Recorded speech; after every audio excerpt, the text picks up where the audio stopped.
Sebuah rekaman video memperlihatkan aksi nekat seorang supir bus yang menyerobot jalur berlawanan arah di jalur lintas Sumatera mendadak viral di media sosial. Dalam video tersebut, bus besar tampak berhadapan langsung dengan sebuah mobil Toyota Rush di jalan yang sempit dengan kedua kendaraan saling menunggu tanpa ada yang mau mengalah. Insiden ini memicu perdebatan di kalangan warganet yang mempertanyakan etika berkendara di jalan raya, terlebih di jalur lintas Sumatera yang dikenal padat dan rawan kecelakaan.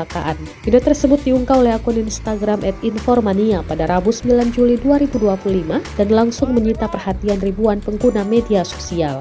Banyak yang mengecam aksi ugal-ugalan sang supir bus karena dinilai membahayakan pengguna jalan lain. Hingga saat ini belum ada keterangan resmi dari pihak kepolisian terkait insiden tersebut. Namun masyarakat diimbau untuk tetap berhati-hati dan mematuhi peraturan lalu lintas demi keselamatan bersama.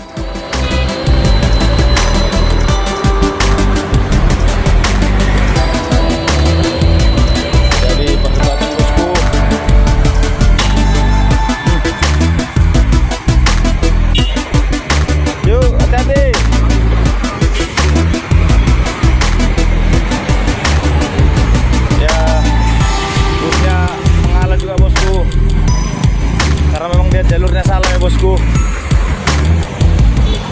harus tetap berhati-hati bosku. Wih, kasihan yang lainnya sampai lewat ke bawah akibat meter api dan mobil pribadi tidak saling mengalah ya bosku.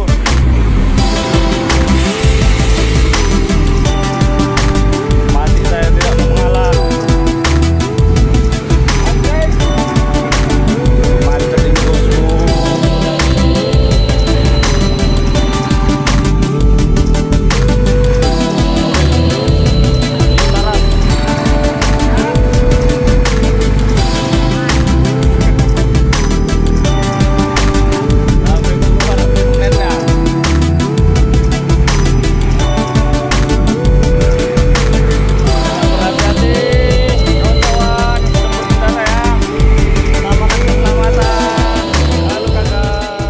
Download Tribun X sekarang, menghadirkan lokal menjadi Indonesia.